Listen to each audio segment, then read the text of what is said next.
5 taong iniyakan ni Agot ang pagkamatay ng kanyang asawa dahil sa isang malubhang sakit. Ang hindi niya alam, buhay na buhay ang asawa niya at nagpapakasarap sa yaman na ninakaw nito sa kanya. Ang mas masakit pa, kasabwat nito ang matalik niyang kaibigan sa panloloko sa kanya. Si Agot ay isang matagumpay na real estate broker at hindi niya hahayaang magwagi ang mga taksil nang hindi pinagbabayaran ng mga ito ang ginawa nito sa kanya. Hawak niya ang isang matibay na DNA test at sikretong video mula sa sementeryo.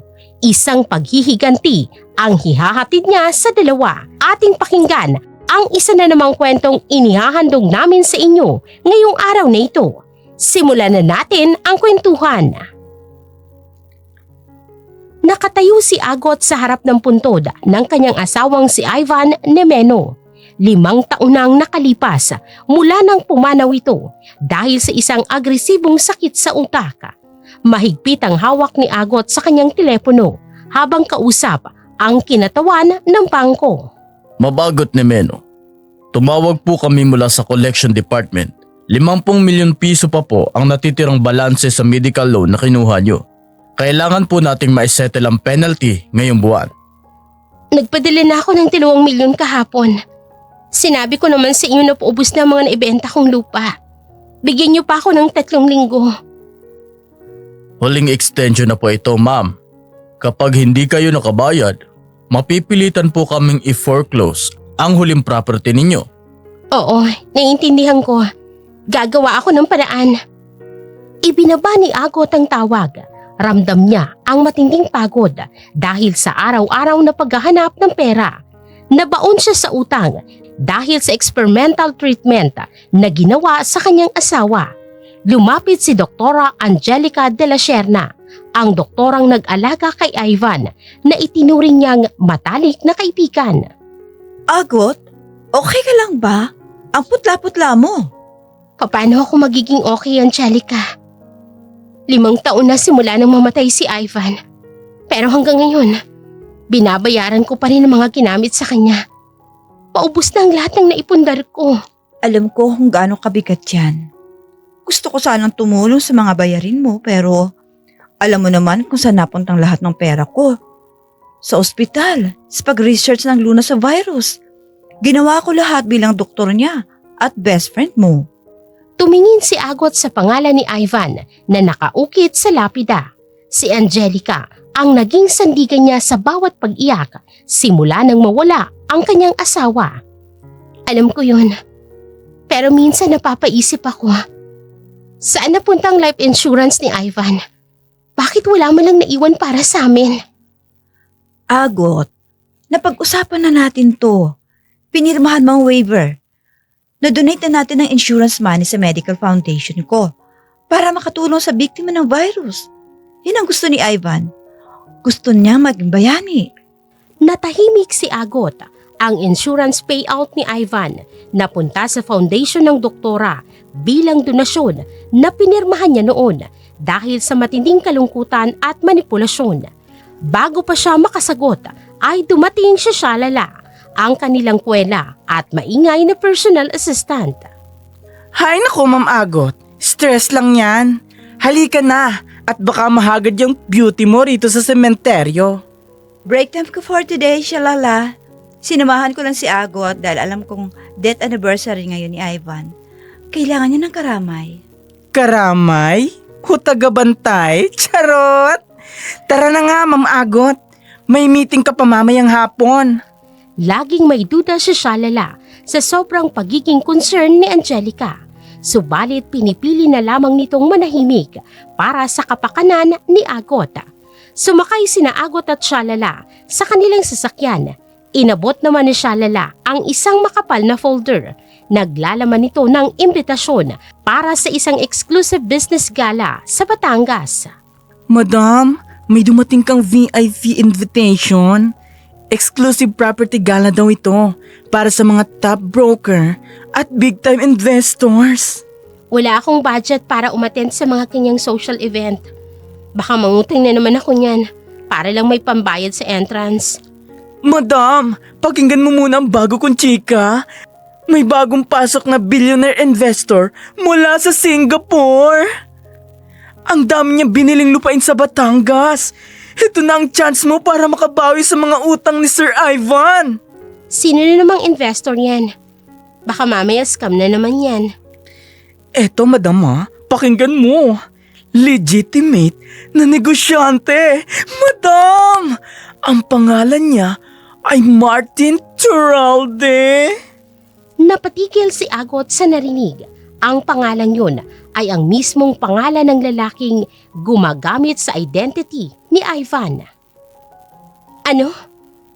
Anong pangalan ang sinabi mo? Martin Turalde, madam. Nakasulat pa nga dito sa official guest ng gala eh. Bakit po? Kilala mo po ba siya? Yan ang eksaktong pangalan na ginagamit ni Ivan noon kapag nagbubukas siya ng mga dami account sa bangko para sa mga negosyo niya. Martin Turalde. Imposibleng nagkataon lang ito. Gulat na napatingin si Shalala sa kanyang boss. Kaloka? Dami account ng asawa mong natsugi. Baka naman common name lang, madam. 5 taon ng deadball si Sir Ivan eh. May kutob ako. Nasanay akong kabisaduhin ang lahat ng galaw ni Ivan noong nabubuhay pa siya. Gusto kong makita kung sino itong Martin Turalde na to. So ano nga? A-attend tayo sa Batangas Gala? Oo, i-book mo na ako. Gusto kong makaharap ang taong gumagamit ng pangalan ng dami account ng asawa ko. Pagdating sa opisina, sinalubong si Agot ng mga patong-patong na billing statement. Binuksan niya ang laptop at nagsimulang maghanap ng impormasyon tungkol kay Martin Turalde.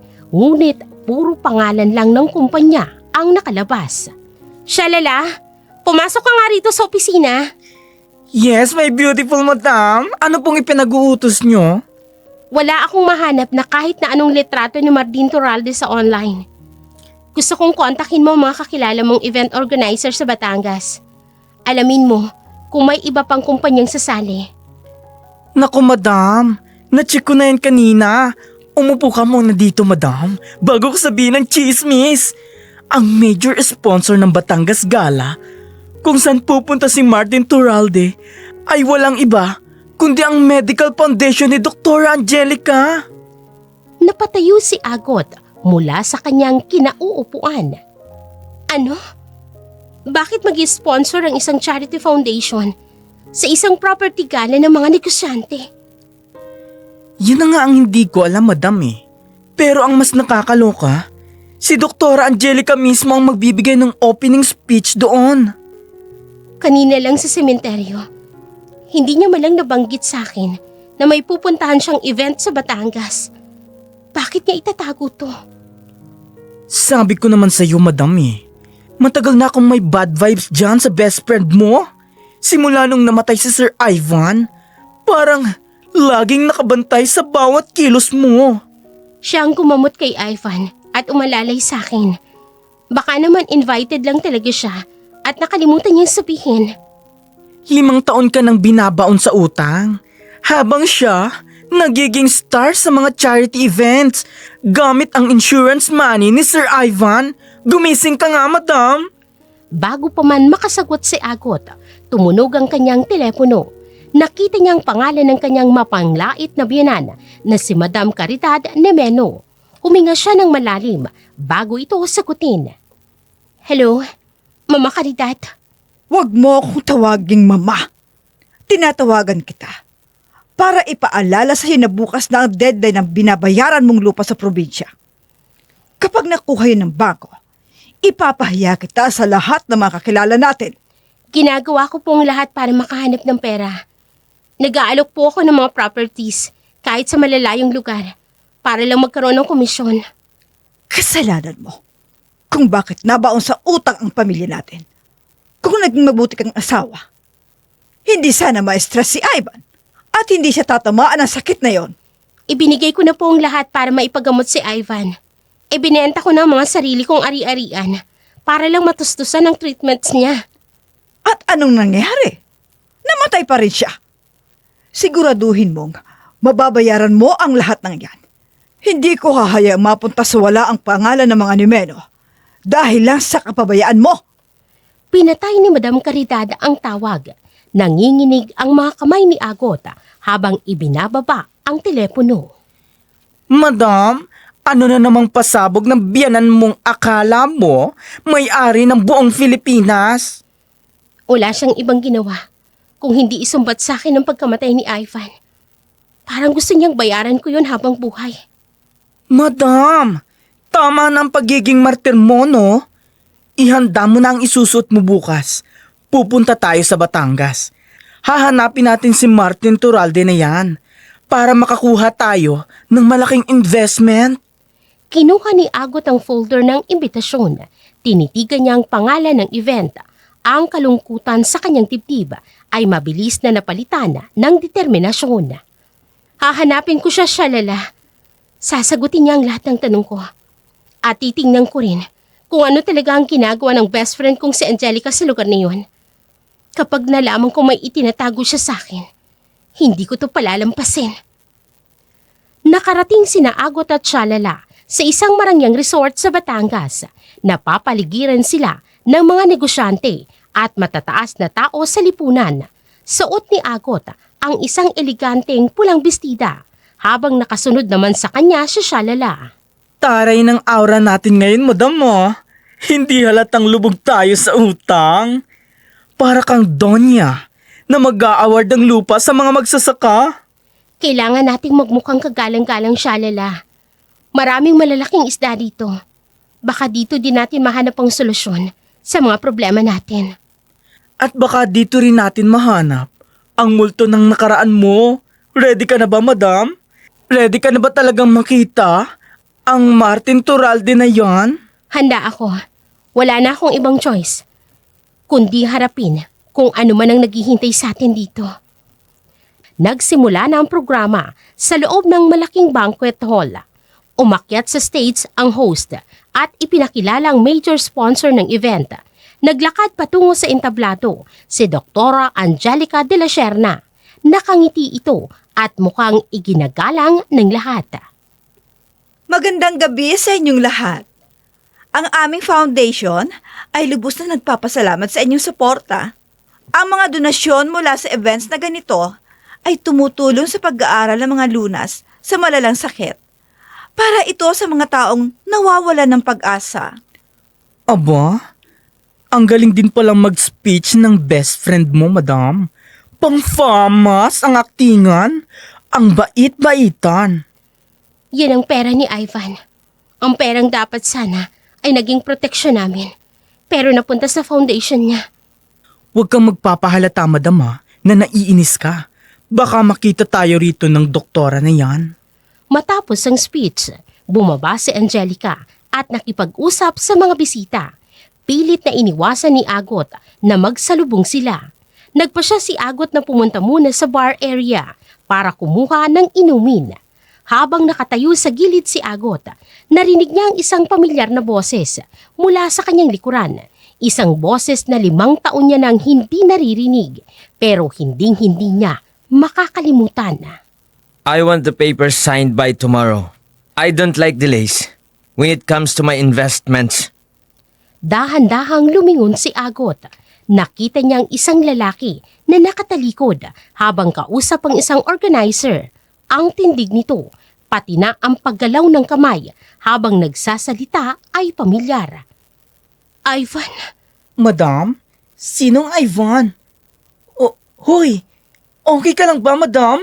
Namumutla ka na naman. siya yun, Shalala. Yung lalaking yun, ang boses niya. Lumingon ang lalaki. Ibang-ibang hugis ng panga at ng ilong nito. May suot din itong salamin. Pero para kay Agot, ang mga mata nito at ang bawat kumpas ay kay Ivan. Tumitig ng maiki si Agot. Ano ka ba, madam? Hindi naman kamukha ni Sir Ivan eh. Iba ang itsura niya. Baka namamalikmata ka lang. Kahit baguhin niya pa ang mukha niya, asawa ko siya. Kilalang kilala ko ang boses at ang galaw niya. Gusto ko siyang lapitan. Oops, wag kang sumugod, madam, Baka mapahiya tayo rito. Paano kung nagkakamali ka lang? Mapapaalis tayo sa event. Tandaan mo, Nandito tayo para makahanap ng investors. Pinikil ni Agot ang sarili. Tinitigan niya na lang ang lalaki habang nakikipagkamay ito sa mga kasama. Maya-maya pa, nagpaalam ang lalaki at naglakad pa palabas ng banquet hall. Aalis siya. Susundan ko siya. Madam, delikado yan. Hindi natin alam kung saan siya pupunta. Dito ka lang siya, Lala. Bantayan mo sa Angelica. Kapag hinanap ako, sabihin mong nagpunta lang ako sa washroom.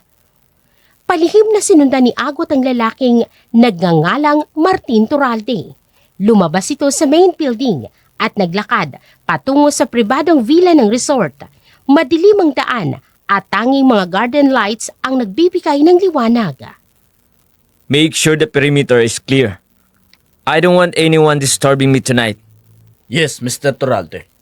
Nagtago si Agot sa likod ng isang malaking halaman. Nakita niyang pumasok si Martin sa pinakadulong villa. Nakatayo lang si Agot doon, naghihintay. Pilit na ikinakalma ang mabilis na tibok ng kanyang puso. Ikaw nga ba yan, Ivan? Ikaw nga bang asawa ko?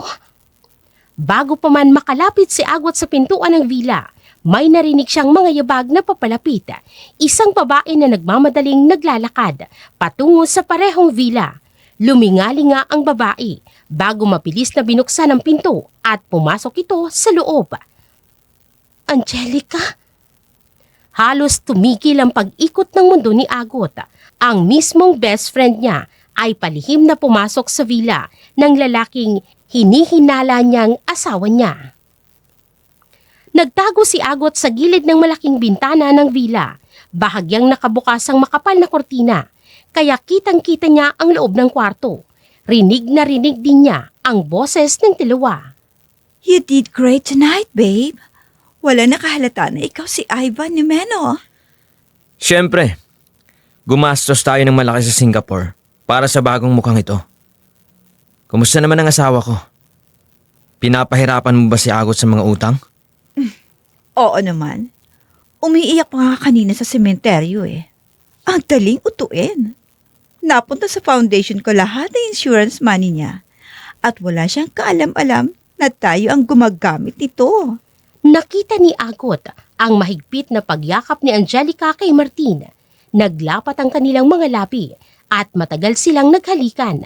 Parang sinasaksak ng paulit-ulit ang dibdib ni Agot, ang kanyang matalik na kaibigan at ang asawang iniyakan niya 5 taon na, magkasabwat sa pagwasak ng kanyang buhay.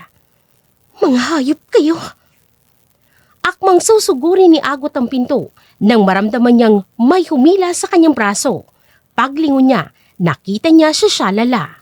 Madam, anong ginagawa mo rito? Kanina ka pa hinahanap dun sa main hall. Tingnan mo sa loob, Shalala. My best friend is kissing my husband.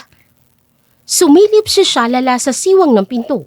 Nanlaki ang kanyang mga mata at napahawak sa kanyang sariling bibig dahil sa matinding gulat. Diyos ko, madam. Si Dr. Angelica at si Sir Ivan. Buhay si Sir Ivan. Oo, buhay siya at niloko nila ako. Gusto ko siyang patayin. Bubuksan ko ang pintong yan. Ngayon din. Pilit na hinila ni Shalala si Agot papalayo sa bintana at idinikit sa madilim na bahagi ng pader upang hindi sila makita mula sa loob. Huwag, madam. Pigilan mo ang sarili mo. Bakit ko sila pipigilan? 5 taon, Shalala. 5 taon akong nagpakatanga habang sila nagpapakasarap sa pera ko. Kapag sumugod ka ngayon, ano mangyayari? Wala tayong hawak na ebidensya. Sasabihin lang nila na nababaliw ka. Baka ipahuli ka pa nila sa security guards dito at iligpit ka rin nila. Napasandal si Agot sa pader. Umiiyak siya nang walang tunog habang nakakuyom ang kanyang mga kamao. Anong gusto mong gawin ko? Panoorin silang nagpapakasarap sa harap ko. Gagamitin natin ang utak natin, madam. Kung kaya nila tayong maloko ng 5 taon, kaya rin nating magplano para pabagsakin sila ng tuluyan. Tama ka. Hindi sapat ang iskandalo lang. Gusto kong mawala ang lahat sa kanila. Gusto kong gumapang sila sa lupa. Umalis sina Agot at Shalala mula sa labas ng villa. Naglakad sila pabalik sa kanilang sariling kwarto nang mabilis at tahimik. Nakapagdesisyon na si Agot na hindi sila magiging biktima na lamang habang buhay. Kailangan nating imbestigahan ang bawat kilaw ni Martin Torralde. Gusto kong malaman kung paano niya naitago ang pera. Aalamin ko yan, madam. Gagamitin ko ang lahat ng bakla kong koneksyon sa real estate. Hahalukayin natin ang buhay ng peking investors na yan. Bukas na bukas din pag uwi natin sa Manila. Kakausapin ko sa attorney Biboy Montero. Kailangan ko ng matibay na legal na hakbang. Pero madam, paano si Doktora Angelica? Siguradong magkikita pa kayo bukas sa breakfast buffet bago tayo umuwi. Pagpapanggap ako. Kung kaya niyang magpanggap na mabuting kaibigan araw-araw sa sementeryo, kaya ko ring magpanggap ng walang alam. Sisiguraduhin ko na hindi nila makikita ang pagbagsak nila. Kinaumagahan sa restaurant ng resort, nakaupo sina Agot at Shalala. Dumating si Angelica na may malaking ngiti at umupo sa tapat nila. Good morning, bestie. Maaga ka yata natulog kagabi. Hinanap kita sa party pero wala ka na. Medyo sumakit ang ulo ko, kaya nagpahinga na ako. Kumusta ang gabi mo? Okay naman. Naging successful ang event ng foundation natin. Marami investors ang nag-pledge ng donations. Mabuti naman. Masaya ako marinig yan, Angelica. Tsaka balita ko, may bagong malaking investor daw na dumating. Oo. Si Mr. Martin Torralde. Mabait siya at napaka-generous. Sana makilala ko rin siya ng personal palang araw. Ngumiti si Agot ng matamis kay Angelica. Wala itong kaalam-alam na nagsisimula ng patibong na tatapos sa kanilang kasakiman. Nakabalik na ng Maynila sina Agot at Shalala mula sa Batangas. Dumiretso sila agad sa opisina para simulan ang kanilang plano. Wala nang inaksayang oras si Agot at agad na hinarap ang kanyang laptop. Ano ang nakuha mong impormasyon mula sa mga kaibigan mo tungkol kay Martin Torralde? Eto madam pakinggan mo.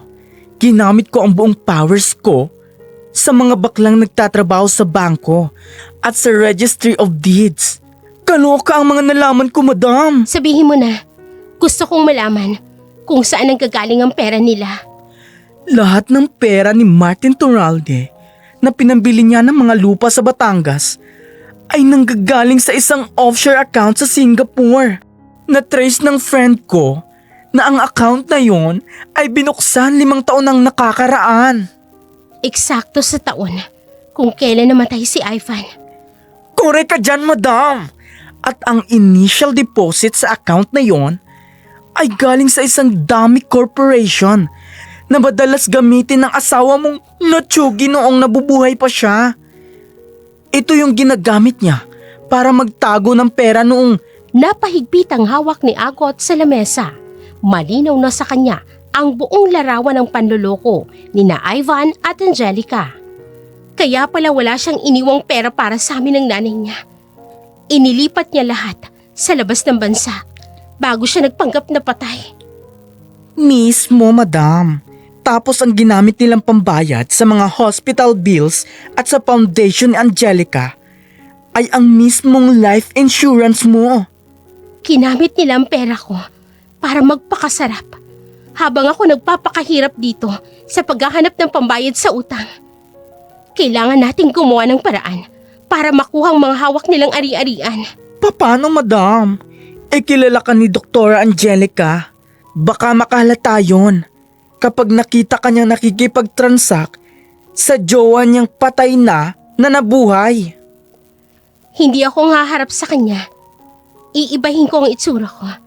Magpapanggap akong ibang tao na gustong mag-invest sa mga lupa ni Martin.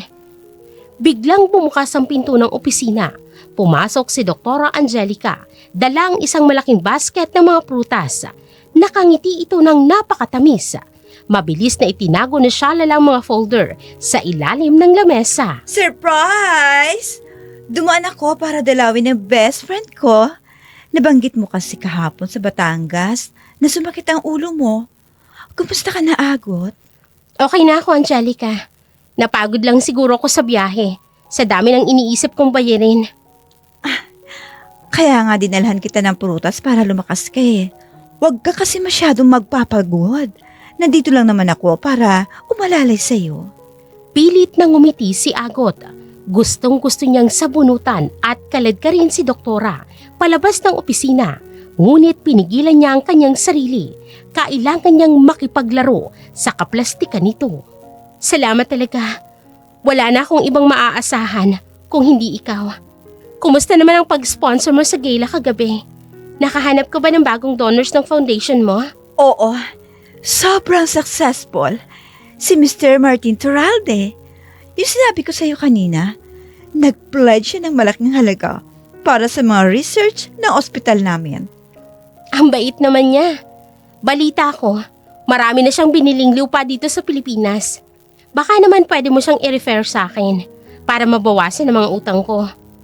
Bahagyang nawala ang ngiti ni Angelica, ngunit mabilis din itong nakabawi at humawak sa balikat ni Agot.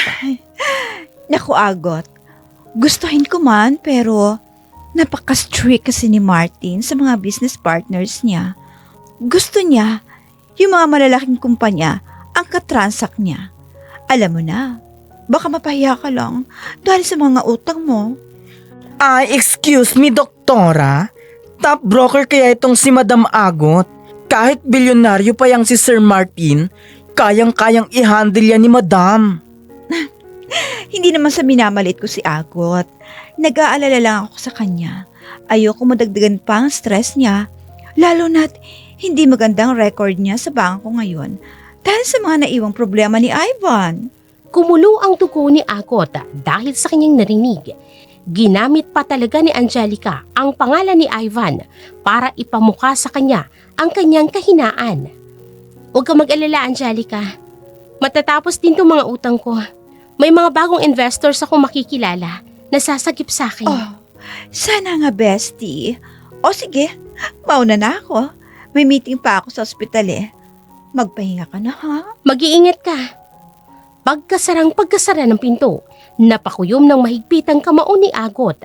Dinampot niya ang basket ng prutas na bigay ni Angelica at inihagis ito ng malakas sa basurahan. Nakakatiri ang pagmumukha niya. Ang kapal na mukha niyang sabihin sa akin na nag-aalala siya habang ninanakaw niyang buhay ko. Kalma ka lang, Madam. Mahaba pa ang laban natin. Nakita mo ba kung paano siya umiwas nung tinanong mo siya tungkol sa Martin na yun? Halatang pinoprotektahan niya ang pera nila. Ngayon, mas buo na ang desisyon ko, Shalala. Tawagan mo si attorney. Tawagan mo si Attorney Biboy. Sabihin mo kailangan ko siya makausap ngayon din. Yes, Madam. May isasampa na ba tayong kaso sa kanila? Kailangan nating maghanda ng matibay na ebidensya bago tayo sumugod sa korte. Tatanungin natin si Attorney Biboy kung ano ang mga legal na hakbang kapag nalaman mong buhay pa ang asawa mo at may ibang kinakasama. Paano naman ang plano mong pagpapanggap para makalapit kay Martin? Bumili ka ng mga bagong damit, makapal na make-up at wig. Mula bukas, magkakaroon ng bagong mayaman na broker na lalapit kay Martin Turalde.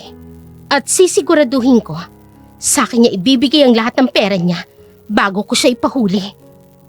Tiningnan ni Agot ang kanyang sarili sa salamin. Wala na ang babaeng iyakin at sunod-sunuran. Handa na siyang bawiin ang lahat ng kinuha sa kanya. Mabilis na nagtungo sina Agot at Shalala sa law firm ni Attorney Biboy Montero upang simulan ang kanilang legal na hakbang. Dala nila ang mga dokumentong nakuha ni Shalala tungkol sa mga offshore account ni Martin Turalde. Attorney Biboy, kailangan ko ang tulong mo. Buhay ang asawa kong si Ivan at kasabot niyang best friend kong si Doktora Angelica. Mabigat ang mga binibintang mo, Agot. 5 taon nang nakalipas mula nang ma-issue ang death certificate ni Ivan. Kaya legal siyang patay. Hindi tayo pwedeng sumugod sa korte nang puro hinala lang. Hello, attorney. Hindi po ito hinala lang. Dahil nakita ng 2 beautiful eyes ko na naghahalikan ang patay na si Sir Ivan at ang ahas na doktora sa Batangas. Na-trace ko pa yung perang pinambili nila ng lupa ay galing sa lumang dami account ng asawa niya.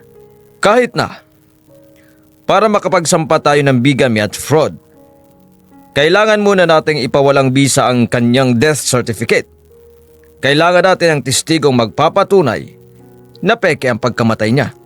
Si Angelica mismo ang pumirma ng death certificate at wala siyang ibang pinapasok sa kwarto ni Ivan noong nasa ospital siya. Kung ganon, maghanap kayo ng mga taong nagtatrabaho kay Angelica na may galit sa kanya.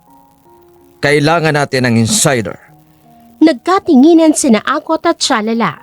Mabilis na nag-isip ang assistant at pumalakpak. Madam! Yung bakla sa klinik ni Doktora Angelica, nakachika ko yon. May naikwento siya sa akin tungkol kay Nurse Shelley. Nurse Shelley? Siya yung head nurse na palaging nakabuntot kay Angelica noon. Opo, madam. Correct. Nag-resign na siya dahil nagkasakit ng malala ang anak niya at tinanggihan siyang tulungan ni Doktora sa kabila ng kanyang katapatan. Galit na galit pa nga si Nurse Shelley eh. Ito na ang pagkakataon natin. Kaya kontakin mo na siya ngayon din. Sabihin mong gusto ko siyang makausap dahil gagamitin natin ang lahat ng nalalaman niya. Kinabukasan, nakipagkita sina Agot at Shalala kay Nurse Shelley sa isang maliit na tagong kapihan. Inabutan ni Agot ng isang sobrang naglalaman ng malaking halaga ang dating nurse. Para sa nito, Ma'am Agot? Balita ko, nagkasakit ang anak mo. Kaya tanggapin mo yan para sa pagpapagamot niya. Gusto ko lang ng impormasyon, Shelley. Dahil alam kong may itinatago si Angelica tungkol sa pagkamatay ni Ivan. Nanginginig ang mga kamay ni Shelley nang kunin niya ang sobre. Matagal ko nang gustong ilabas ito, pero natatakot ako sa impluwensya ni Doktora. Matapos niyang ipagkait ang tulong sa anak ko, nagpa siya ako magrebelde. Sabihin mo sa akin ang totoo, kung ano at kung papaano namatay ang asawa ko. Hindi totoong nagkasakit sa utak sa Sir Ivan.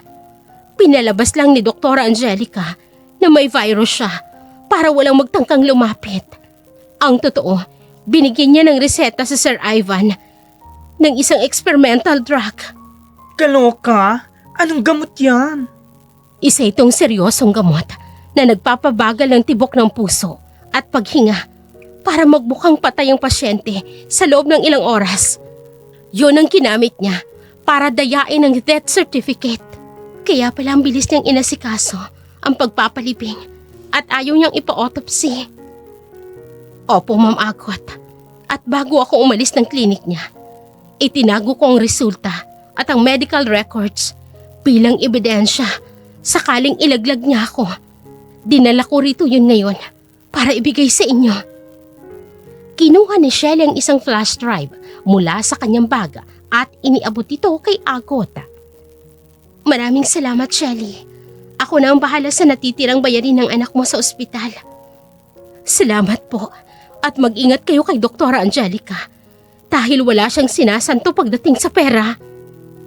Pagbalik sa opisina, mabilis na ipinadala ni Agot ang kopya ng mga files kay Atty. Pipoy. Unti-unti nang nabubuo ang kanilang matibay na alyansa laban sa mga taksila. Madam, may pruweba na tayong peking reseta. Aarestuhin na ba natin sila? Hindi pa din. Kulang pa rin ito. Kailangan nating malaman kung paano nakalabas si Ivan sa kabaong niya matapos siyang ilibing. At sino namang maghuhukay ng patay sa gitna ng gabi? Pumunta ka bukas sa sementeryo kung saan ibinaon si Ivan. Magtanong-tanong ka kung may nakapansin ng kakaiba noong gabi ng libing. Gora, madam. Gagawin ko yung mission na yan. Pero, ikaw, anong gagawin mo bukas? Bukas, magsisimula ng bago kong pagkatao dahil kailangan ko nang makipag-transact kay Martin Torralde. Ihanda mo ang wig at ang makapal na makeup na binili mo. Ay, bongga! Hindi ka na makikilala ng asawa mo mukhang pera. Sisiguraduhin ko na sa akin niya ibabagsak ang lahat ng investment niya hanggang sa wala nang matira sa kanilang dalawa. Pagsapit ng gabi, palihim na nagtungo si Agot at Shalala sa isang madilim na bahagi ng sementeryo. Dahil sa pagtatanong-tanong ni Shalala, nahanap nila si Manong Ebyong, ang matandang sepulturero na matagal nang nagtatago. Madam, yan si Manong Ibyong. Siya yung naka-duty nung gabing inilibing si Sir Ivan. Manong Ebyong, babayaran ko kayo ng higit pa sa ibinigay ni Dr. Angelica. Sabihin mo lang sa akin ang buong katotohanan. Patawarin niyo ko, Ma'am Agot. Itinigil na kasi ni Doktora ang pagbibigay sa akin ng pensyon nitong nakaraang buwan. Kaya napilitan na ako magsalita. Anong totoong nangyari? Noong gabi, matapos mailibing ang asawa ko, paano siya nakalabas ng kabaong? Nagsimulang magsalaysay ang matanda. 5 taon na ang nakalilipas. Matapos umuwi ni na Agot at Madam Caridad, habang patuloy na umiiyak, nanatili si Manong Ebyong sa sementeryo. Ilang sandali lang, dumating si Dr. Angelica, sakay ng isang itim na sasakyan. Inutusan po ako ni Doktora na mabilis na hukayin ang lupa. Pagkabukas ko ng takip ng kabaong, laking gulat ko nang makita kong nakadilat ang asawa ninyo at humihinga mula sa isang tangke ng oxygen. Buhay siya sa ilalim ng lupa? Opo, madam. Isang espesyal na kabaong ang ginamit nila na may mga air vents na nakatago sa disenyo. Sabi ni Doktora, binigyan niya si Sir Ivan ng isang matapang na gamot para bumagal ang tibok ng puso niya upang magmukhang patay sa harapan ninyo. Ganun ka? Planadong-planado ang mga demonyo. Para saan pa? At ginawa nila yun, Manong. Narinig ko silang nag-uusap habang nagpapagpag ng alikabok si Sir Ivan. Sabi niya ay malaya na siya sa kaso niyang embezzlement at makakapagsimula na sila ng bagong buhay sa Singapore gamit ang pera ng insurance ninyo. Tumulo ang luha ni Agot, ngunit mabilis niya itong pinunasan. Ang lahat ng kasinungalingan ay luminaw na sa kanyang isipan. Ginamit nila ang pagkukunwaring iyon para pagnakawan siya at takasan ang batas. Saan nila dinala si Ivan pagkatapos siyang hukayin? Sumakay sila sa sasakyan. Bago sila umalis, inutusan ako ni Doktora na ibalik ang kabaong sa hukay at punuin ito ng mga sako ng bato at lupa para hindi magmukhang bakante kapag tinapakan. Kaya pala ang bigat ng loob ko na pumunta rito taon-taon. Puro lupa at bato lang pala ang dinadalaw at iniiyakan natin. Handa ba kayong tumistigo sa kote, Manong Ibyong? Kailangan ko ng sinumpaang salaysay ninyo para mapawalang bisa ang death certificate ni Ivan. Opo, madam. Sasabihin ko ang lahat kay Attorney Bipoy. Gusto ko rin makabawi sa kasalanan ko sa inyo. Mabuti.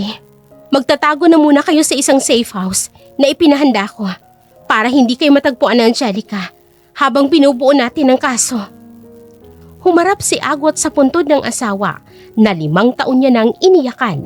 Ngayon, wala na itong halaga sa kanya kung hindi isa na lamang malaking ebidensya ng kataksilan ni na Ivan at Angelica.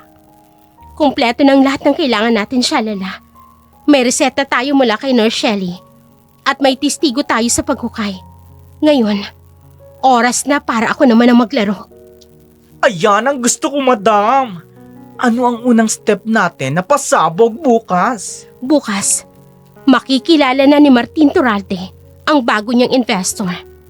Kukunin ko ang lahat ng perang ninakaw nila sa akin hanggang sila naman ang kumapang sa lupa. Sa loob ng opisina, maingat na inayos ni Agot ang kanyang sarili sa harap ng salamin.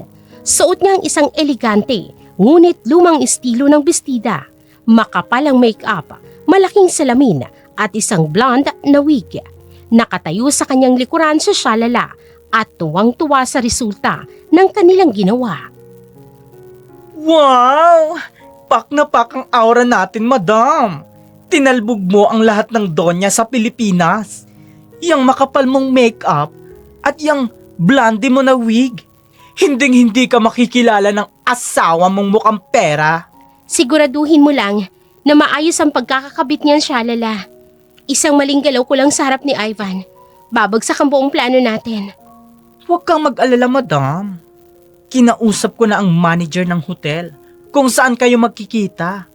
VIP area ang ipinabook ko para private ang usapan ninyo ng peking investor na yan. Ito na ang pagkakataon ko para bawiin ang lahat ng kinuha nila sa akin. Ipapasok ko sila sa isang malaking investment trap. Kailangan niyang ilabas ang lahat ng perang nakatago sa offshore account sa Singapore. At paano kung ayaw niya maglabas ng pera? Kilala mo naman yun. Kuripot sa pamilya niya, pero wagas gumastos para sa sarili niya at sa kabit niyang doktora. Gagamitin ko ang kahinaan niya. Matakaw siya sa pera at kapangyarihan. Kapag ipinakita ko ang peking titulo ng mga lupain sa probinsya na maibibigay sa kanya ng triple ang tubo, kakagatin niya yon. Galingan mo ang acting mo, madam. Bawal ang pumalya. Maghihintay ako sa labas kapag naging mainit na ang sitwasyon sa loob. Pumasok si Agot sa isang marangyang VIP lounge ng isang sikat na hotel. Dala niya ang isang mamahaling bag at naglalakad ng may mataas na kumpiyansa. Sa dulo ng silid ay nakaupo si Martin Turalde. Nang makita siya nito, agad itong tumayo upang magbigay galang. Good afternoon. Kayo po ba si Madam Althea? Ako si Martin Turalde. Natutuwa akong makilala kayo ng personal. Salamat, Mr. Turalde. Marami akong narinig tungkol sa pagbili mo ng malalaking lupain dito sa Pilipinas. Balita ko, naghahanap ka ng mas malalaking investment. Totoo yan. Gusto kong palawakin ang negosyo ko. Ang sabi ng middleman natin ay may hawak kang malawak na asyenda sa Visayas na handa mong ibenta sa mababang halaga. Hindi ko ito ibebenta sa kahit na sino lang. Kailangan ko ng partner. Kailangan ko ng partner na may hawak na malaking cash. Walang bank loans, walang hulugan. Gusto ko ng diretsong transaction. Hindi problema ang pera, Madam Althea. May mga pondo ako sa Singapore na madali kong maililipat dito. Gaano ba kalaki ang kikitain ko kung sakaling pumasok ako sa negosyo mo? Triple ng puhunan mo sa loob ng 1 taon. Pero kailangan mong ilabas ang lahat ng natitirang asset mo para makuha ang buong property. Handa ka bang isugal ang pera mo para sa akin? Sanay akong sumugal sa negosyo. Basta sigurado ang kita, ilalabas ko ang lahat ng kailangan mo. Gusto kong makita ang mga titulo. Bukas na bukas din. Ihahanda ko ang mga papeles. Pero gusto kong malinaw tayo, Mr. Turalde. Ayoko na may ibang taong nakikialam sa negosyo natin. Tayong dalawa lang ang dapat na mag-usap. Biglang bumukas ang pinto ng VIP lounge. Pumasok si Dr. Angelica de la Serna na may bitbit na malalaking shopping bags mula sa mga mamahaling butika. Agad siyang lumapit kay Martin at humalik sa pisngi nito. Hindi napansin ni Angelica ang matalim na pagtingin ni Agot sa kanya dahil sa suot nitong salamin. Hi, babe. Maagang natapos ang duty ko sa clinic kaya dumaan muna ako sa mall. Sino tong kasama mo? Bagong business partner? Oo, Angelica. Meet Madam Althea. Siyang may-ari ng mga lupain sa Visayas na ikinikwento ko sa iyo noong isang gabi.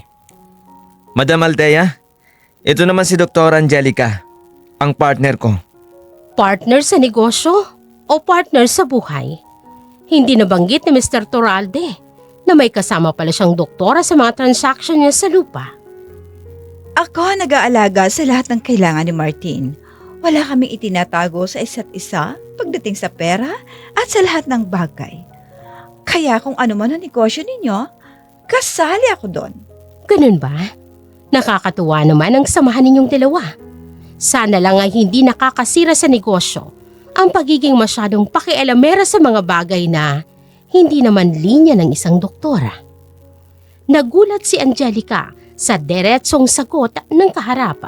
Tumaas ang kanyang kilay at tiningnan mula ulo hanggang paa si Agot nang may pagdududa. Excuse me? Nag-iingat lang kami ni Martin sa mga pinapasukan naming negosyo. Marami kasing manloloko ngayon na nagpapanggap na mayaman, pero puro utang naman pala at nakikisaw-saw sa pera ng iba. Tama ka dyan, doktora. Marami talagang manluloko sa mundo.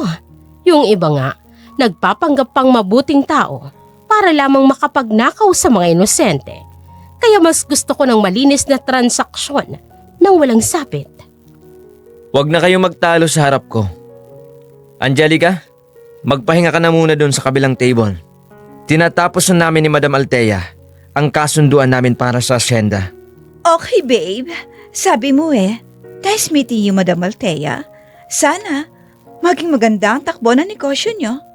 Nang makalayo si Angelica, muling ibinalik ni Agot ang atensyon kay Martin. Pinipigilan niya ang kanyang sarili na sabunutan ng dalawa sa mismong kinatatayuan nila. Mukhang mahigpit ang bantay mo, Mr. Turalde. Sigurado ka bang hawak mo ang sarili mong pera at hindi ka sunod-sunuran sa babaeng yan? Ako ang magpapasya sa pera ko, Madam Althea. Walang kinalaman si Angelica sa mga pondo ko sa Singapore dahil nakapangalan yun sa akin. Ako ang magbibigay ng tseke bukas na bukas din. Mabuti naman kung ganon. Gusto kong ilipat mo ang paunang bayad sa account na ibibigay ko sa iyo. Kapag nakapasok ng pera, sa'yo na ang buong hasyenda at malaya ka nang gawin ang gusto mo roon. Makakaasa ka. Isasara ko na ang lahat ng investments ko sa ibang kumpanya para ibuhos sa project mo. Malaki ang tiwala ko. Nakikita tayo ng malaki rito. Wala kang dapat na ipag-alala. Sisiguraduhin kong makukuha mong nararapat sa'yo. Magkikita tayo ulit bukas para sa formal na permahan ng kontrata. Tumayo si Agot at nakipagkamay kay Martin. Ramdam niya ang pamilyar na magaspang na kamay ng kanyang asawa pero wala siyang ibang nararamdaman kung hindi matinding pantitiri. Naglakad siya palabas ng hotel nang may matuwid na tindig at dumiretso sa sasakyan kung saan naghihintay sa Shalala. Madam, kamusta? Muntik na akong himatayin sa kaba nang makita kong pumasok si Doktora Angelica. Nakilala ka ba ng ahas? Hindi. Masyado silang nasilaw sa pera para pansinin ang itsura ko. Isa pa, nagbago ako ng boses. Nakuha ko ng gusto ko, Shalala. Ibubuhos na ni Ivan ang lahat ng pera niya sa peking account natin. Wow! Ang galing mo, madam! Paano ngayon si Doktora? Nakita ko ang pagtataray niya sa'yo mula dito sa malayo. Hayaan mo siya. Nakatanim na ang unang binhi ng selos at pagdududa sa isip niya. Ipaparamdam ko kay Angelica na kaya siyang iwanan ni Ivan para sa pera at sa ibang babae kung gugustuhin ito. Sisirain ko sila mula sa loob. Ano ang susunod nating hakbang bukas, madam? Pipirmahan na ba agad ang papel at kulungan na? Tatawagan ko si Attorney Biboy ngayon din. Kailangan niyang ihanda ang entrapment account. Kapag pumasok ng pera nila, iho-hold ng bangko ang pondo dahil sa court order mula sa kaso na isasampa natin. Eh di nga silang dalawa, walang pera, walang hasyenda, at higit sa lahat, diretso sa rehas ang mga manloloko. Tama ka. Pero bago mangyari yan, gusto kong makakuha ng solidong DNA mula kay Martin para hindi na sila makalusot sa korte. Paano natin gagawin yun, madam?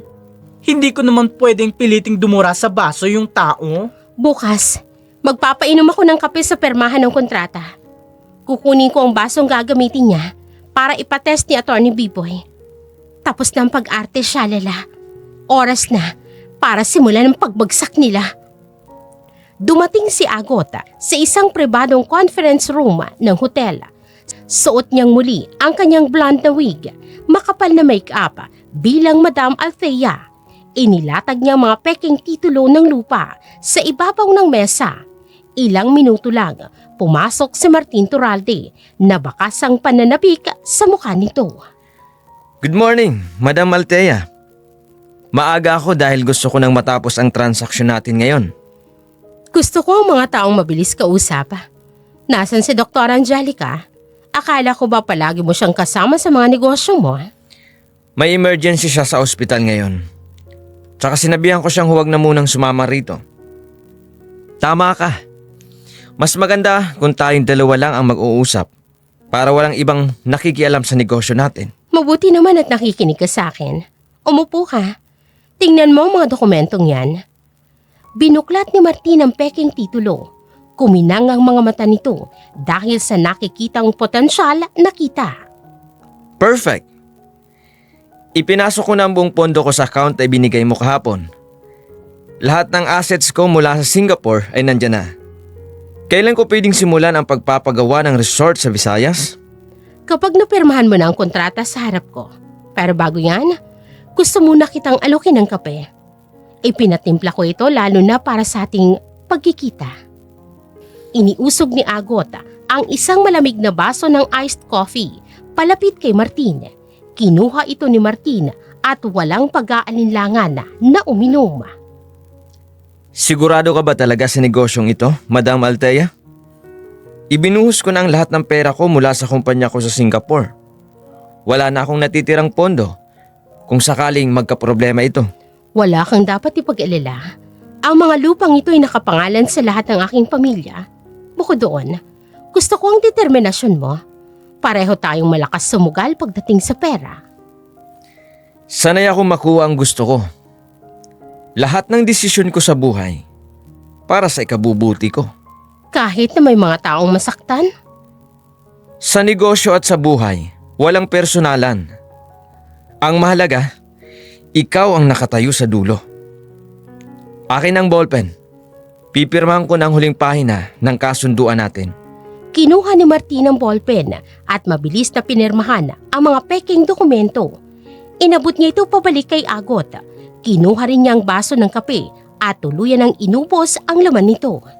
Ayan, formal na tayong magpartner ngayon, Mr. Torralde. Makakaasa kang sa akin mapupunta ang lahat ng pera mo. Teka, anong ibig mong sabihin? Ang ibig kong sabihin, ligtas ang pera mo sa akin. Ako na ang bahala sa lahat at sa susunod na hakbang ng ating proyekto. Mabuti kung ganun. Aalis na ako, Madam Althea. Hihintayin ko ang tawag mo para sa pagbisita natin sa asyenda sa susunod na linggo. Tumayo si Martina at naglakad palabas ng conference room. Nang makasigurong wala na ito, mabilis na kumuha si Agot ng isang malinis na panyo mula sa kanyang bag.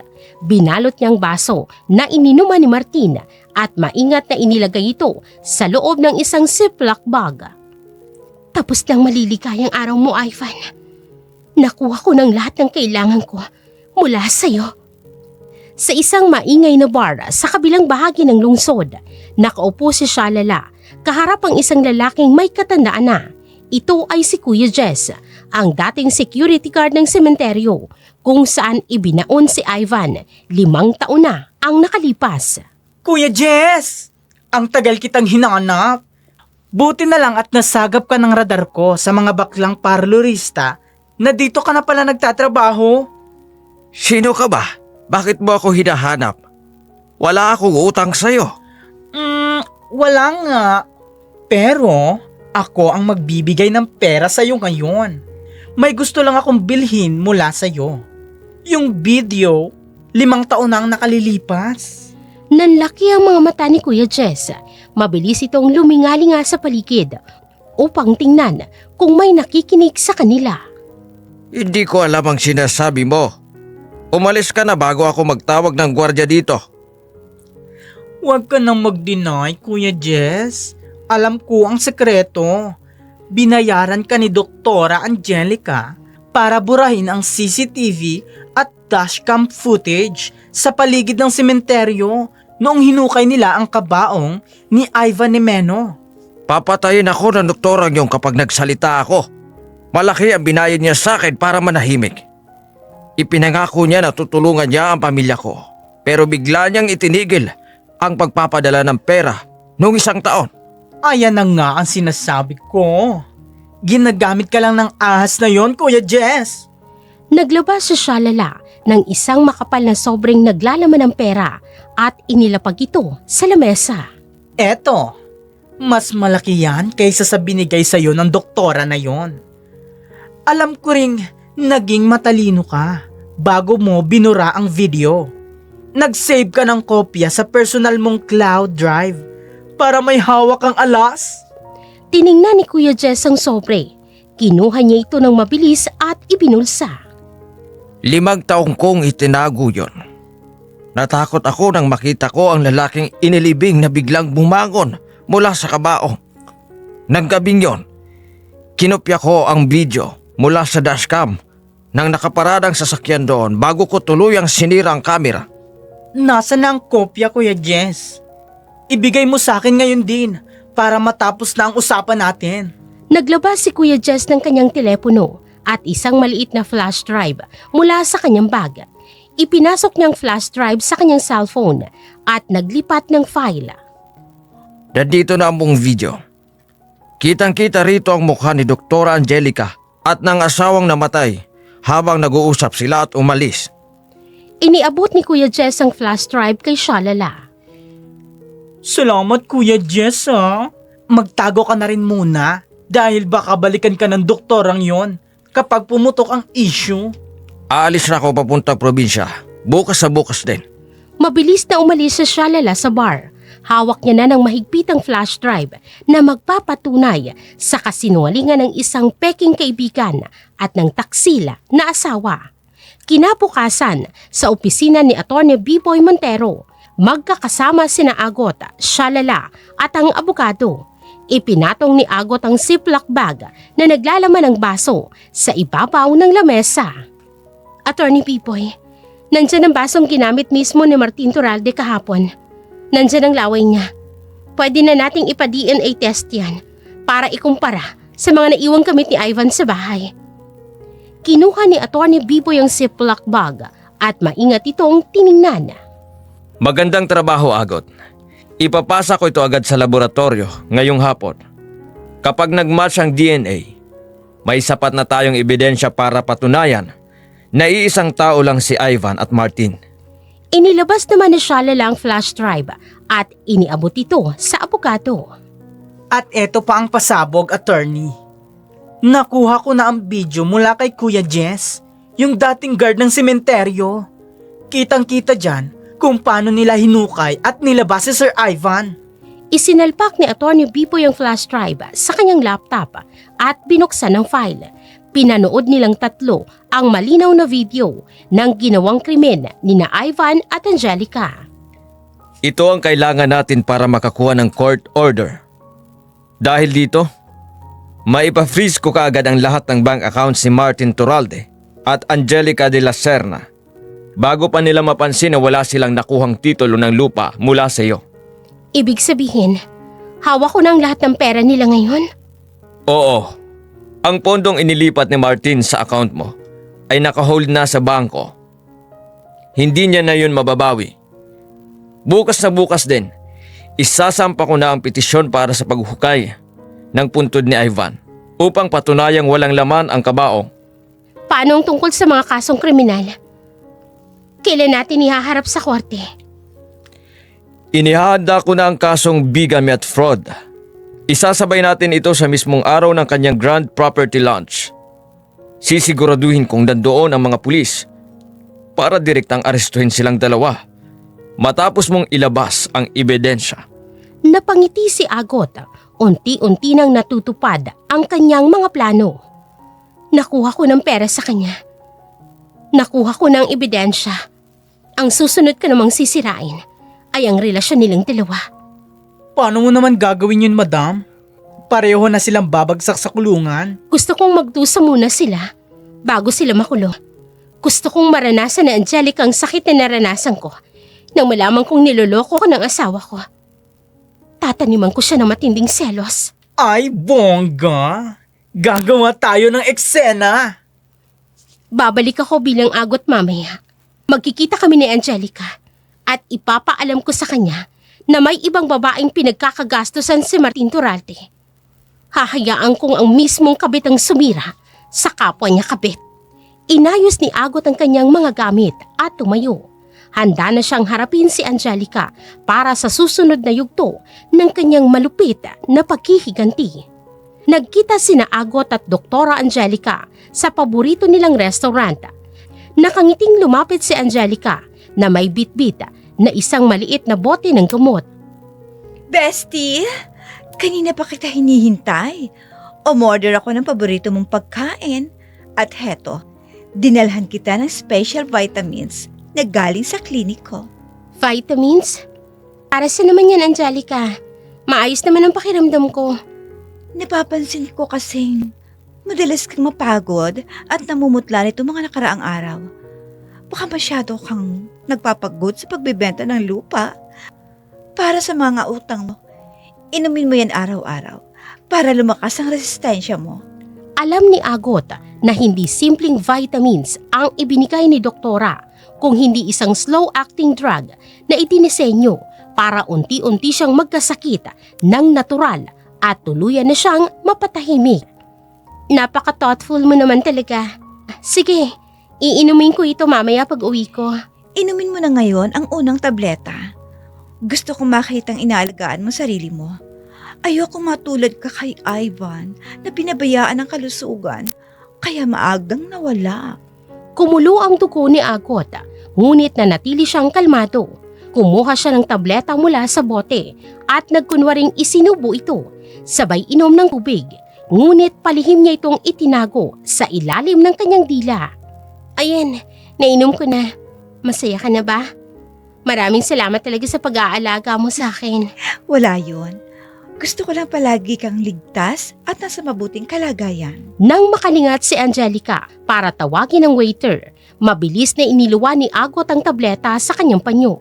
Ngayon, oras naman para siya na ang umatake. Unti-unti niyang lalasunin ang isipan ng doktora sa pamamagitan ng pagtatanim ng matinding selos. Nga pala, Angelica, pumunta ako sa isang sikat na hotel kahapon para makipag-meet sa isang kliyente. At may nakita kong pamilyar na mukha roon. Talaga? Sino naman yon? Yung bagong big-time investor mula sa Singapore. Yung kapartner mo sa foundation, si Mr. Martin Torralde. Natigilan si Angelica sa paghihiwa ng kanyang steak. Si Martin? Anong ginagawa niya sa hotel? Sabi niya sa akin may mahalaga siyang board meeting kahapon buong araw. Board meeting baka mo? Baka sa kamang meeting nila. Kasi, nakita ko siyang may kasamang babae sa VIP lounge ng hotel. Isang mayamang probinsyana. Blonde ang buhok niya, magarang manamit, at grabe makadikit kay Martin. Baka naman business partner lang yun. Mahilig kasi si Martin na makipag-transact sa mga malalaking tao. Business partner bang maituturing? Yung sinubuan niya ng pagkain.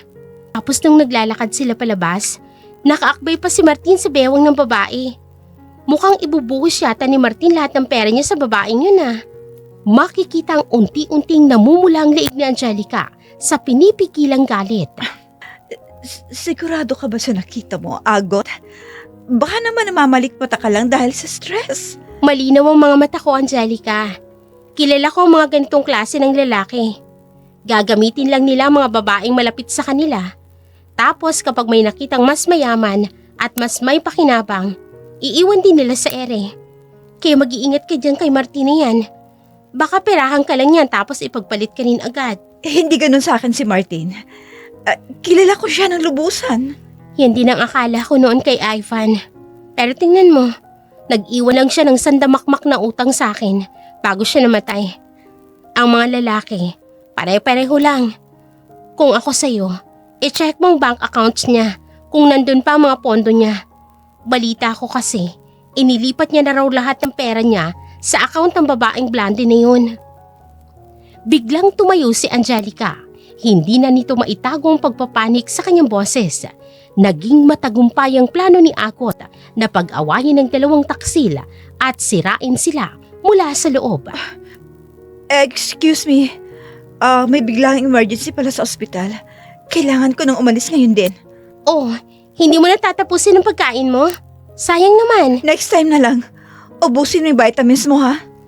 Dali-daling lumabas ng restaurant si Angelica. Napangiti si Agot habang ura-uradang umalis si Angelica.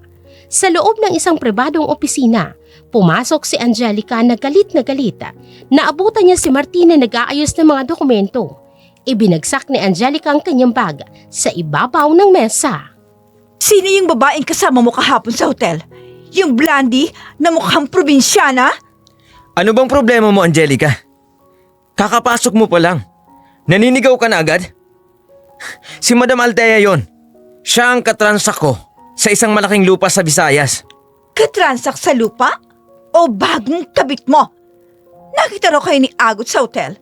Naghaharutan kayo sa VIP lunch? Kaya pala sinabihan mo akong huwag sumama sa meeting niyo kahapon? Huwag kang makinig sa mga walang kwentang chismis ng babaeng yon. Negosyo lang ang pinag-uusapan namin ni Madam Althea. Ibinuhos ko ang lahat ng pera natin sa project niya dahil triple ang kikitain natin doon. Nanlaki ang mga mata ni Angelica. Halos manginig ang buong katawan niya sa narinig. Ano? Ibinigay mo ang lahat ng pera sa babaeng yon na hindi man lang kumukonsulta sa akin? Baliw ka ba, Ivan? Huwag mo akong tawagin sa pangalan yan dito. At bakit kailangan ko bang kumonsulta sa'yo? Pera ko ang ginamit ko. Pera mula sa mga offshore accounts ko. Bago pa man ako nagpanggap na patay. Wala kang ambag doon. Walang ambag?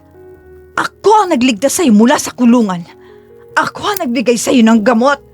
Ako ang humukay sa'yo mula sa sementeryo. At ako ang nagbayad sa lahat ng kailangan mo para makapagsimula sa Singapore. Binayaran ko rin ang serbisyo mo, Angelica. Huwag mong isumbat sa akin yan. Dahil pareho tayong nakinabang sa pera ni Agot. Ngayon, gusto kong palaguin ang yaman ko. At wala kang karapatang pigilan ako. Siguraduhin mo lang na totoo ang negosyong pinasukan mo. Dahil kapag nalaman kong niloloko mo ako at ginagamit mo ako tulad ng ginawa mo sa asawa mo, ipapakulong kita. Hawak kong lahat ng ebidensya ng pagpapanggap mo. Subukan mo lang na ilaglag ako, Angelica. At pareho tayong babagsak. Ngayon, lumabas ka na sa opisina ko. Dahil marami pa akong gagawin. Padabog na lumabas si Angelica mula sa opisina. Umiiyak siya dahil sa magkahalong selos at takot. Dahil sa matinding takot na mapulkar ang matinding paninibog ko. Nagsimulang magbanta si Angelica sa mismong asawa ni Agot. Pagbalik sa opisina, masayang nagkwentuhan sina Agot at Shalala habang umiinom ng kape. Madam, ang chika ng mga baklang gwardya doon sa building ni Martin, nag-away daw ng bonggang-bongga ang dalawang taksil kanina. Rinig na rinig daw ang bulyawan nila hanggang sa hallway. Gaya ng inaasahan ko. Masyadong insecure si Angelica pagdating sa pera at sa mga lalaki niya. Isang sutsut ko lang tungkol kay Martin at Madam Althea. Tuluyan ang kumuha ang tiwala niya kay Ivan. Ang galing mo talaga, madam. Pinag-away mo sila nang walang kahirap-hirap. Paano yung gamot na binigay sa'yo ni Doktora? Inilabas ni Agot ang bote ng gamot mula sa kanyang bag at inihagis ito sa basurahan. Slow-acting drug ang ibinigay niya sa aking supplement. Akala niya siguro, napakabobo ko para inumin niya ng walang pagdududa. Ibubuhos ko yan sa inidoro mamaya. Mabuti naman at hindi nyo ininom yung laso na yan. Mas malala pa sa laso ng inihanda ko para sa kanila. Tumawag na ba si Atty. Pipoy? Yes, madam. Nag-match daw ang DNA mula sa baso ni Martin at sa naiwang hairbrush ni Sir Ivan sa lumang bahay nyo. Tapos na rin iproseso ang mga papeles para sa court order at sa freeze order ng bangko. Perfect. Bukas ng grand property launch natin, Shalala. Imbitado ang lahat ng malalaking negosyante. Ang Mivia, si Angelica at si Martin. Pati ba ang biyanan mong bruha na si Madam Caridad? Inimbitahan mo rin? Oo, gusto kong makita niya ng harapan kung paano siya niloko ng sarili niyang anak. Bukas na bukas din. Tapos ng maliligayang araw ni na Ivan at Angelica. Sisiguraduhin kong sa harap ng maraming tao, ibubunyag ko ang kanilang mga sekreto. Good job, madam! Ready na rin ang projector, madam. Ready na rin si Kuya Jess at si Manong Ibyong bilang surprise guest natin bukas. Ihanda mo na rin ang pinakamaganda kong damit bukas. Magaganap na ang huling paghuhukay sa kasinungalingan nila. Nagsimula na ang pinakahihintay na grand property launch sa isang sikat na hotel. Puno ang malaking bulwagan ng mga kilalang negosyante, imbitadong media at mga matataas na tao sa lipunan. Suot ni Agot ang isang kumikinang na asul na gown habang nakatayo sa gilid ng entablado kasama si Shalala. Madam, ang ganda natin tonight ha. Ready na ang lahat ng pasabog. Nandun na rin sa likod si Attorney B-Boy, si Manong Ibyong at si Nurse Shelly. Pati na ang mga pulis, nakaposisyon na sa labas. Mabuti. Siguraduhin mong nakakonekta ng maayos ang flash drive sa malaking screen. Gusto kong malinaw nilang mapapanood ang mga sarili nila habang ginagawang pinakamalaking kasalanan sa buhay ko. Nakaset na po ang lahat, madam. Excited na akong makita ang mga mukha ng dalawang ahas kapag pinakita mo ang video. Bumukas ang malaking pinto ng bulwagan. Pumasok si Madam Caridad. Taas na itong naglakad patungo kay Agot habang nakataas ang kilay. Agot, anong kalokohan to? Pinilit mo akong pumunta rito para lang ipagmalaki ang bago mong negosyo? Kahit anong gawin mo, wala pa rin makakabura sa mga utang ng anak ko na kasalanan mo. Huwag po kayong mag-alala, Madam Caridad. Inimbita ko kayo rito dahil ngayong gabi, malalaman niyo kung sino talagang may kasalanan sa lahat ng nangyari sa pamilya niyo. Ang mabuti po, umupo na muna kayo. Siguraduhin mo lang na hindi mo ako ipapahiya rito. Dahil kung hindi, panibagong iskandalo ang aabutin mo sa akin. Ilang sandali pa, dumating na sina Martina at Angelica. Magkalayo ang agwat nila sa isa't isa. Kapansin-pansin ang tensyon sa pagitan nilang dalawa mula pa sa kanilang huling pag-aaway. Nasaan ba si Madam Althea? Sabi niya dito gagawin ang formal na announcement ng partnership namin sa harap ng media. Huwag mo nga ako kasapin tungkol sa babaeng yan. Pumunta lang ako rito dahil isa ako sa mga major sponsor ng developer na to. At bakit nandito si Agot sa harapan? Siya ba ang event organizer niyo? Wala akong pakialam kung nandito ang asawa ko. Huwag kang gumawa ng eksena, Angelica. Maraming kamera at negosyante rito. Kailangan nating panatilihin ang imahe natin. Imahe? Gusto ko lang makita kung totoo nga yung investment mo. Dahil kung hindi, alam mo na ang mangyayari sa'yo. Umakyat si Agot sa entablado. Kinuha niyang mikropono at ngumiti sa harap ng maraming tao. Umayos ng upo ang lahat, kabilang na sina Martina at Angelica na nagtataka kung bakit ang byuda ni Ivan ang nasa gitna. Magandang gabi sa inyong lahat. Maraming salamat sa pagdalo sa pinakamalaking property launch ng taon. Ngunit bago natin pag-usapan ang mga bagong lupain at investment, meron muna tayong espesyal na palabas. Teka, ano nangyayari dito? Bakit si Agot ang nagsasalita sa event ni Madam Althea? Hindi ko alam. Baka binayaran siya para maging host? Siguro'y nagtataka kayo kung bakit ako ang nasa harapan ninyo ngayon. Lalo ka na, Mr. Martin Torralde. Hinahanap mo ba ang bagong business partner mo?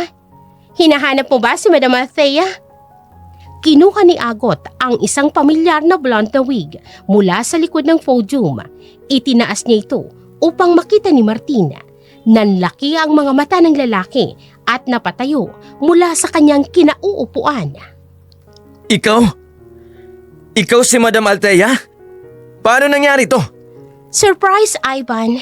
O mas gusto mong tawagin kitang Martin? Akala mo ba napakatalino mo na? Para hindi ko makilala ang asawa ko na 5 taon kong iniyakan? Ano bang pinagsasabi ng babaeng to? Patay na si Ivan. Nababaliw na ba siya? Yan ang akala nating lahat, Mama Caridad.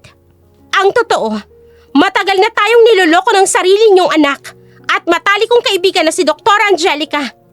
Shalala, i-play mo na ang video. Namatay ang ilaw at umandar ang malaking screen sa likod ni Agot.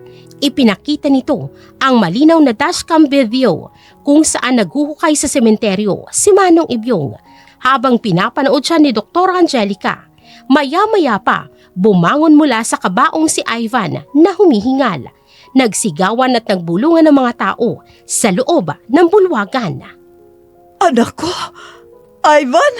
Diyos ko, buhay ang anak ko! Paano nangyari ito? Patayin yung video na yan. Paninira ito. Editin ang video na yan para sirain ang pangalan ko. Edited ba ka mo, Angelica? Kaya pala naging instant billionaire itong kasama mo. Gamit ang perang ninakaw niya mula sa akin. Tayo na, Atty. B-Boy. Lumabas mula sa likod ng entablado si Atty. B-Boy Montero kasama ang mga pulisa. Sumunod sa kanya si Manong Ibyong at Nurse Shelly. Nanginginig na napakapit si Angelica sa braso ni Martin pero buong lakas siyang itinulak nito. Wala akong kinalaman dito. Siya ang nagplano ng lahat ng ito. Si Angelica ang nagbigay sa akin ng gamot para magmukhang patay ako. Walang hiya ka, Ivan.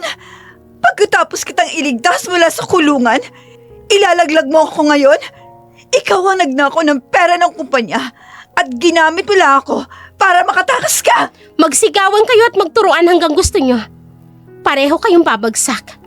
Nandito si Nurse Shelly para patunayan ang peking resetang ginagamit mo, Angelica. At si Manong Ibyong na binayaran mo para hukayin ang asawa ko. Higit sa lahat, hawak na rin natin ang DNA test mula sa baso ni Martin na nagpapatunay na isang tao lang si Ivan at Martin. Mayroon na kaming court order para i-freeze ang lahat ng bank accounts nyo. Ang pundong iniligay ni Ivan sa peking account ni Madam Althea ay nakahold na rin sa bangko.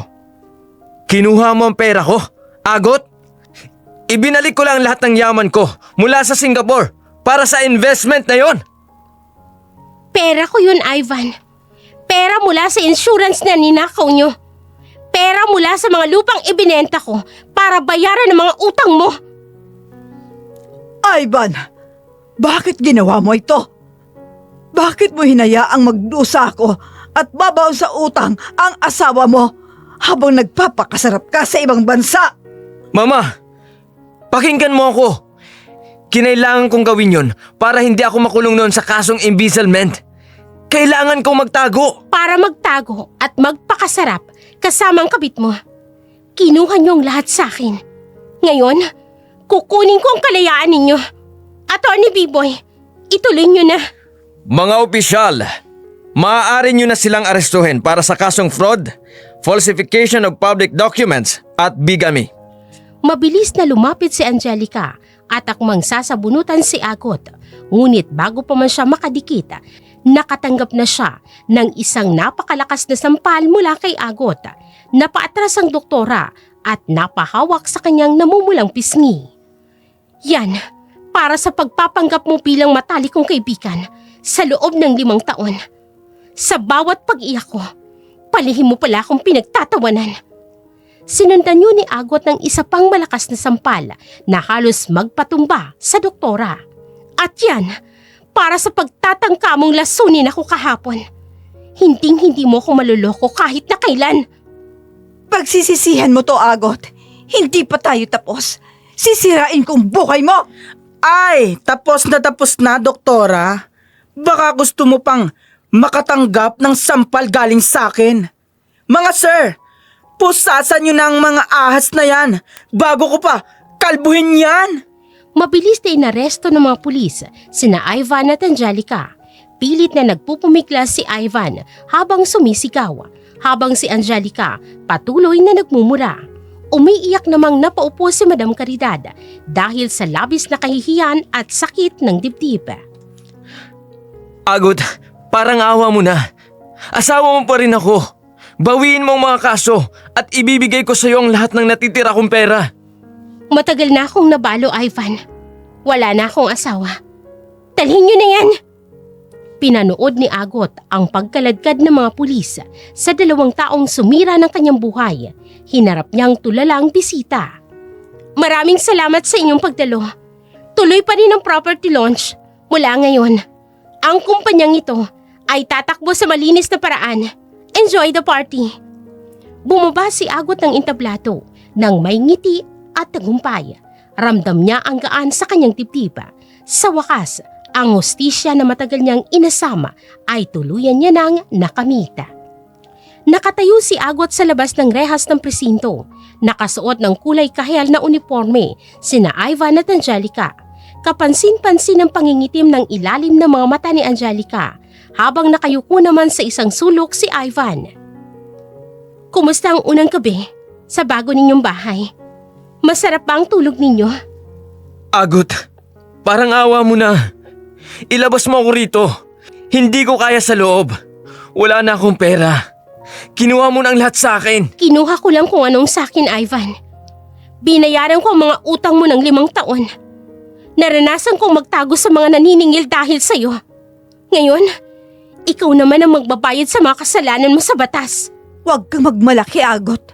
Makakalabas din ako rito. Kukuha ko ng pinakamagaling na abogado at babalikan kita. Kahit makuha mo pang pinakamagaling na abogado, wala na tong silbi. Tinanggalan ka na ng lisensya ng medical board. Ipinasara na rin ng korte ang foundation mo dahil napatunayang kinagamit mo yon para sa pandaraya. Walang-wala ka na, Angelica. True. At in fairness, bagay sa'yo ang kulay kahel. Mas matingkad pa nga ang mga mukha nyo eh. Yung mga mukhang makakapal. Diyan kayo nababagay sa likod ng rehas. Sisirain ka rin ng pera, Agot. Tingnan natin kung hanggang kailan ka magiging masaya. Masaya na ako ngayon. Masaya na ako ngayon palang, Ivan. Dahil nakikita kong nasa tamang lugar na ang mga basurang sumira sa buhay ko. Paalam sa inyong dalawa. Tinalikuran ni Agot ang selda. Rinig pa rin niyang pagsigaw at pag-iyak ni Angelica. Ngunit hindi niya na iyon nilingon pa. Pagkalipas ng ilang araw, bumalik sina Agot at Shalala sa sementeryo. May kasama silang mga trabahador na may dalang mga maso at kagamitan. Pinasimulan agad ni Agot ang pag-iba sa puntod na 5 taon niyang dinadalaw. Madam, grabe. Ang sarap pala sa pakiramdam na makitang binubuwag ang puntod na yan.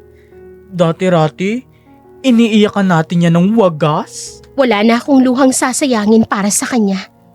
Dito inilibing ang katangahan ko, Shalala. At ngayon, tatapusin ko na rin ang pagiging biktima ko. Tama yan, madam. Pero, ano na po ang plano nyo ngayon? Tuloy na po ba ang pagiging donya natin sa real estate? Oo, hawak ko ng lahat ng investment na nakuha natin mula sa peking kumpanya ni Martin Torralde. Palalaguin natin yun at magtatayo tayo ng sarili nating development firm. Habang pinapanood nila ang pagdurog sa semento, lumapit ang isang pamilyar na tao, si Madam Caridad, ang biyana ni Agot. Naglalakad ng mabagal at bakas ang labis na kalungkutan sa kanyang mukha. Agot, pwede ba tayong mag-usap? Mama Caridad, bakit po kayo nandito? Gusto ko sanang humingi ng tawad sa lahat ng masasakit na sinabi ko sa iyo noon.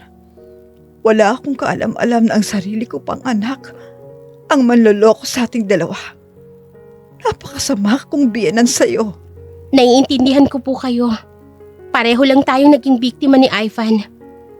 Pinaniwala niya tayong dalawa na wala na siya para lang makatakas sa mga responsibilidad niya. Sana, mabigyan mo pa ako ng pagkakataon na bumawi sa iyo. Gusto kong ayusin ang relasyon natin bilang pamilya. Pinapatawad ko na po kayo, Mama Caridad. Pero hindi ko na po kayang ibalik ang dati nating samahan. Ang nakaraan ay kasama ng ibinaon at sinira sa puntod na ito. Kailangan ko na pong magsimula ng bagong buhay nang wala kayo at wala ang apelyedong ni Meno. Tatanggapin kong desisyon mo. Mag-iingat ka palagi, Agot. At maraming salamat sa lahat ng ginawa mo para sa anak ko. Kahit hindi na yung sinuklian ng tama. Umalis si Madam Caridad na umiiyak. Pinanood siya ni Agot hanggang sa makalayo ito. Tuluyan ang nawasak ang puntod. Lupa at mga sirang bato na lamang Lupa at mga sirang bato na lamang ang natira sa lugar kung saan dating nakaukit ang pangalan ni Ivan. Huminga ng malalim si Agot. Ramdam niyang presko at magaan na hangin. Tapos na ang mga trabaho ng tauhan natin, madam. Wala nang pekeng libingan. Uwi na ba tayo? Oo, Shalala. Umuwi na tayo. Handa na akong harapin ang bukas. Naglakad papalayo si Agot kasama si Shalala. May malawak at totoong ngiti sa kanyang mga labi. Hindi na siyang babaeng laging nakayuko at natatakot sa mga utang. Siya na ngayon ay isang malaya, matapang at matagumpay na babaeng nagmamay-ari ng kanyang sariling tadhana. At dito na po nagtatapos ang kwento para sa araw na ito. Sana po'y nagustuhan ninyo ang kwentong ito at kinapulutan ng aral. Muli, maraming salamat sa patuloy ninyong suporta sa ating channel. Magandang araw!